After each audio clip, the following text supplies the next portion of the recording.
आप में से कई लोगों के दिमाग में ये बात आती होगी कि पांडवों ने अपनी पत्नी को जुए में लगाया, और ये क्या उचित है? पाप और पुण्य की संज्ञा की चर्चा हम करें थोड़ी सी यहां पर। तो वास्तविकता यह है कि पांडवों ने कभी ऐसा किया ही नहीं था। आप कहेंगे नहीं, पांडवों ने किया था, हमने सीरियल में देखा है, पढ़ा तो नहीं है लेकिन देखा तो है। उसमें अगर देखा है तो ढंग से देखिए कि उस सभा का प्रतिनिधित्व कौन कर रहा था। उस सभा का प्रतिनिधित्व कर रहा था राजा धृतराष्ट्र,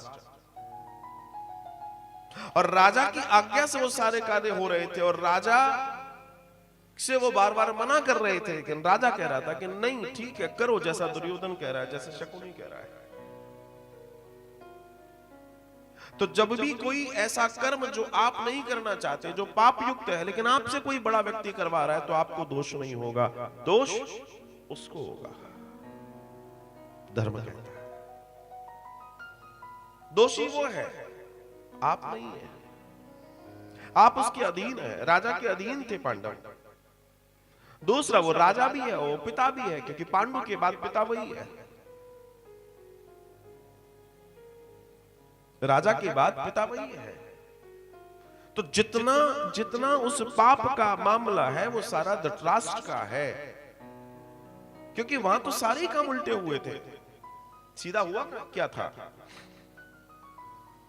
और अगर ऐसा होता, युधिष्ठिर जब पहुंचे नरक एक घड़ी के लिए, तो युधिष्ठिर ने पूछा मैं नरक क्यों आया हूं एक घड़ी के लिए? तो उनको जवाब दिया गया कि आपने एक अपराध किया है, आपने अपने जीवन में एक अपराध किया है। बोला मुझे ज्ञात नहीं कि मैंने अपने जीवन में कोई अपराध किया। बोला किया है, आपने झूठ बोला है। युधिष्ठिर कहते हैं ये तो संभव ही नहीं है, मैंने झूठ बोला है। बोला है क्या बोला है? बोला आपने युद्ध में कहा अश्वत्थामा हत, अश्वत्थामा मारा गया। बोला मगर मैंने नहीं बोला, ये तो कृष्ण के कहने पर मैंने बोला था, तो दोषी मैं नहीं हूं। ये यहां भी धर्म की बात कर रहे हो, बिल्कुल सही बात है, मैं दोषी नहीं हूं, क्योंकि जो कृष्ण ने कहा मैंने वो बोला, वो तो मैं नहीं हूं। भगवान श्री कृष्ण वहां प्रकट होते हैं। भगवान श्री कृष्ण कहते हैं मैं दोषी हूं ही नहीं। बोला क्यों? बोला मैंने तुमसे कहा था बोल दो कि अश्वत्थामा हत, अश्वत्थामा मारा गया। बोला हाँ आपने कहा था। देखो साहब ये कह रहे हैं मैंने कहा था, कृष्ण कहते हैं आगे तो सुनो, लेकिन तुमने क्या बोला? अश्वत्थामा हता। और जब तुमसे पूछा गया तो तुमने क्या कहा? मुझे नहीं मालूम वो मनुष्य है या हाथी है, जबकि तुम्हें मालूम था कि वो हाथी है। युधिष्ठिर इसलिए तुम आए हो यहां पर। मैं ये कथा इसलिए सुना रहा हूं